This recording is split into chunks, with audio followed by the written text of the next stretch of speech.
I want now to fast forward. Fred felt that God wanted him to reach a tribe which was north of the Zambezi River,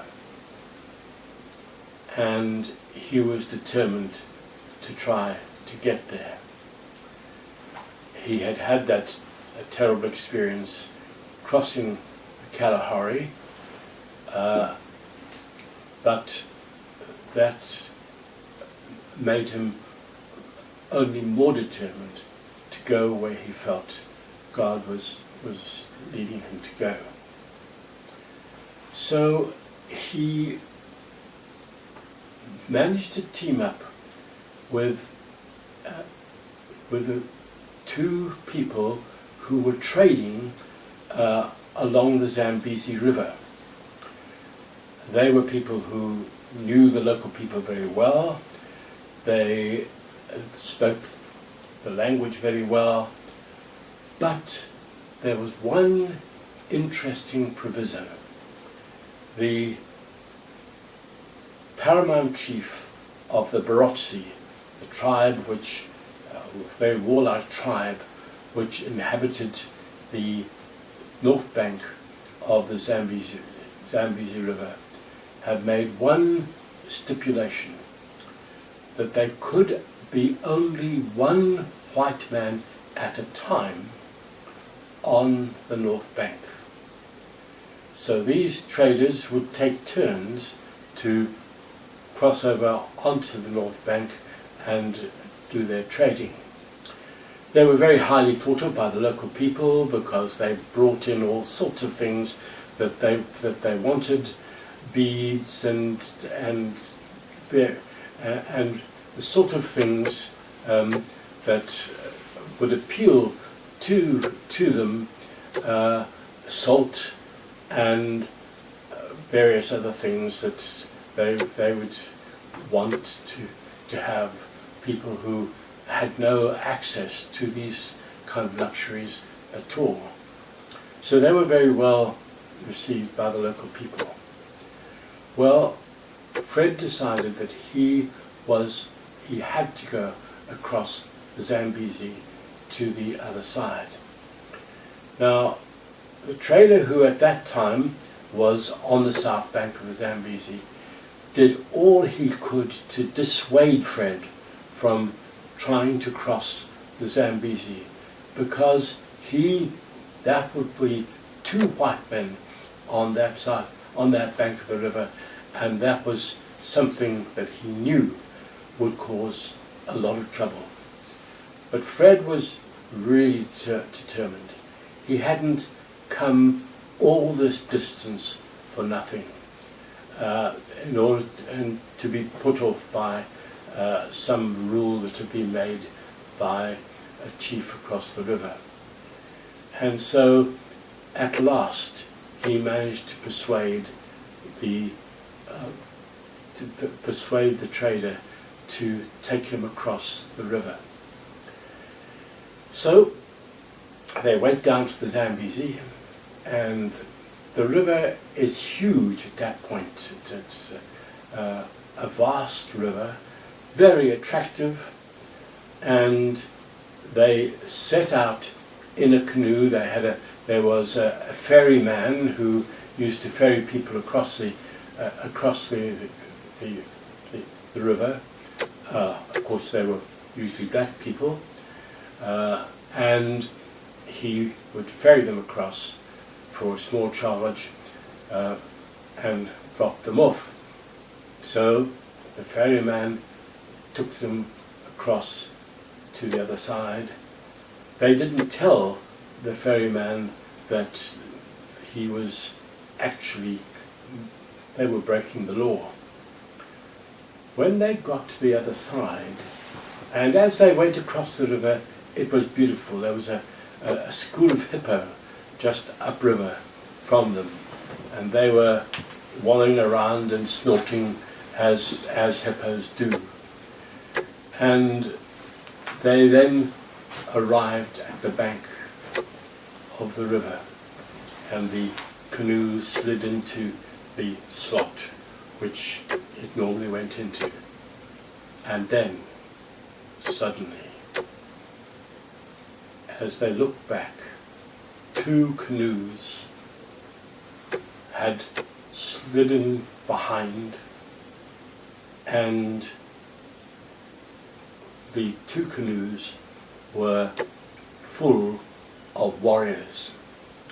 And these warriors looked all the more menacing because they were highly painted and had headdresses, feathers, which made them look even taller than they were. They were trapped. Well, there was nothing for it but to go on up the side of the bank. And as they climbed the bank, suddenly in front of them, a whole semicircle of warriors faced them, and they were thumping their heels on the ground. They had their spears, and their spears were pointing at them, and they were looking very, very menacing indeed. And Wasbeck, the person who, the trader, said to don't show any fear. This is for show. Just stay close to me. And up they climbed to the top of the bank. And as they got to the top of the bank, suddenly a shorter warrior appeared, and he had a cruel face, but he was not, in fact, painted in the same way as the others. He was obviously the head of that band of warriors. As he came up to Wasbeck, the trader, Wasbeck very courageously said to him, "Why have you come?"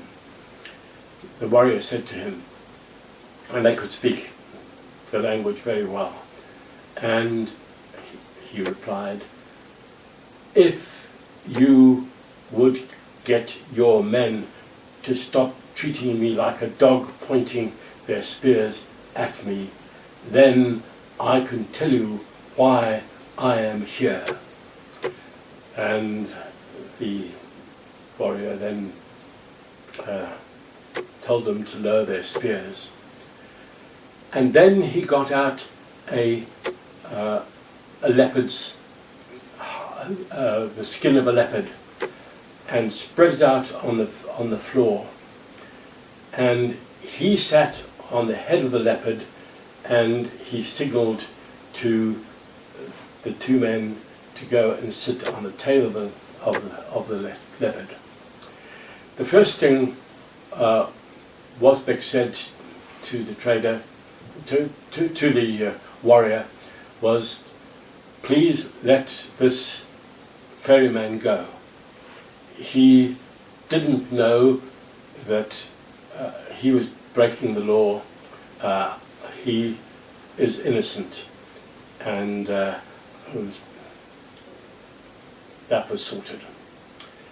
Then came a confab between the 2 parties, and eventually Wasbeck was able to persuade the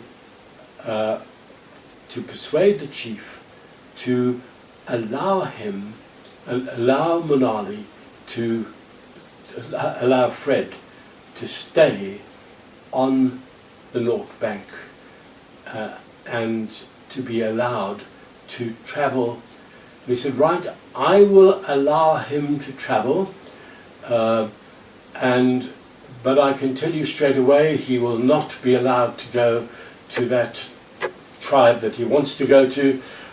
They are dogs. We just discount them. If he is going to go anywhere, he will have to go to the capital of my king, the paramount chief of the Barotse. And I can tell you one other thing. He will not allow him to go there just for a short time. If he's going to go, he will have to go, and he will have to go as a teacher to teach his children and so on. Well, Fred was only too happy to agree to those terms. But still, Wasbeck was very afraid for him. And the last thing Wasbeck said to him was, "You still have time. You can come back with me. This staying here is not a good idea." But Fred was not going to go back, and he stayed. And then Wasbeck left, and suddenly Fred felt terribly, terribly alone. He stood there for a moment or two, and then the person who had been negotiating this signaled to a young warrior to come to him. And this young man was indeed a Barotse warrior, and he was going now to be punished because he had had an illicit liaison with the daughter of this warrior chief. And the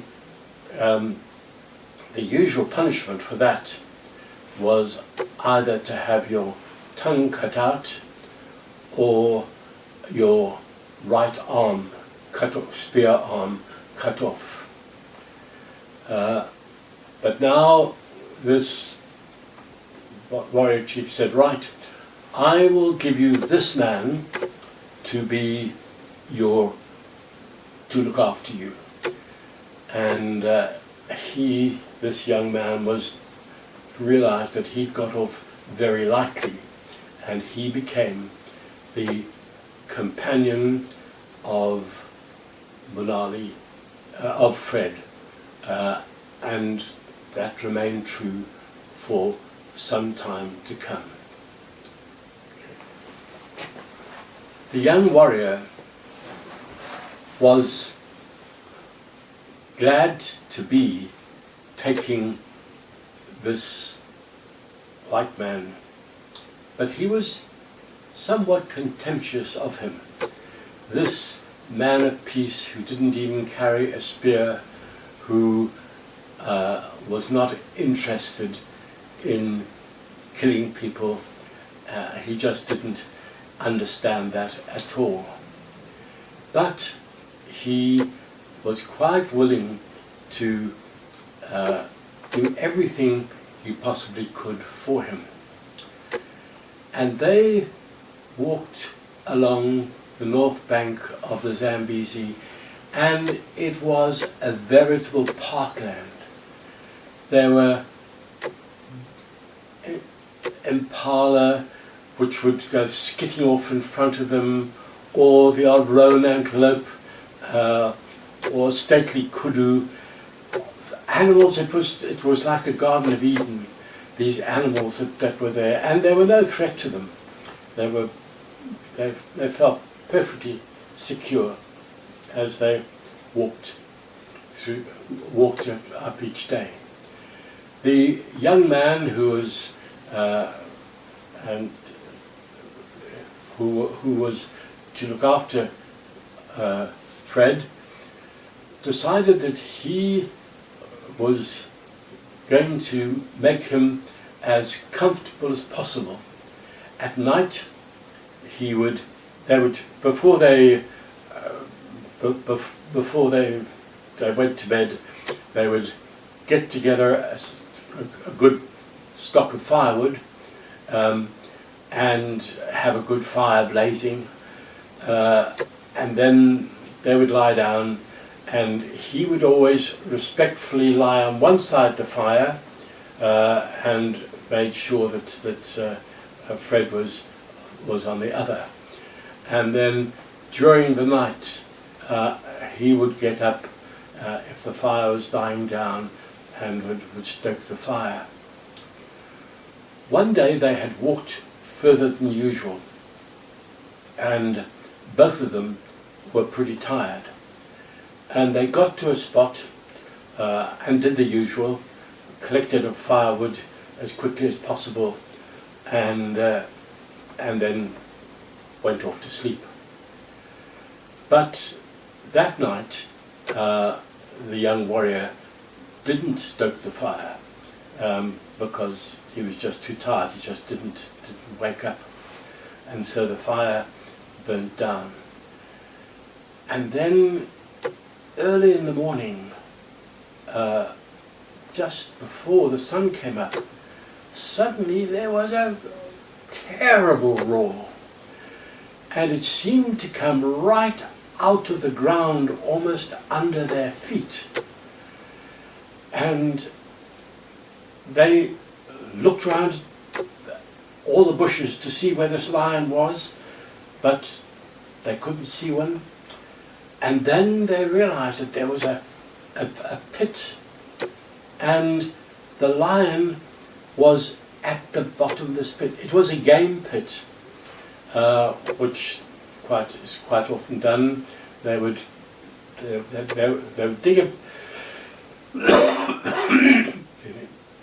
dig a pit and put spears at the bottom of it, and then cover it over with branches and leaves so that it couldn't be seen. And then if an animal walked over the pit, it would fall in and be killed, or they could then kill it very easily. Well, they hadn't realized that they had been right beside one of these game pits, and in fact that Fred, unknown to him, was the bait for a lion that had crept up to get hold of him. And into this pit he went. Well, he of course was no match for a young Barotse warrior who dispatched the poor old lion pretty quickly, and then took some of the blood of the lion and smeared it on himself, hoping that would give him some of the courage and strength and so on of the lion.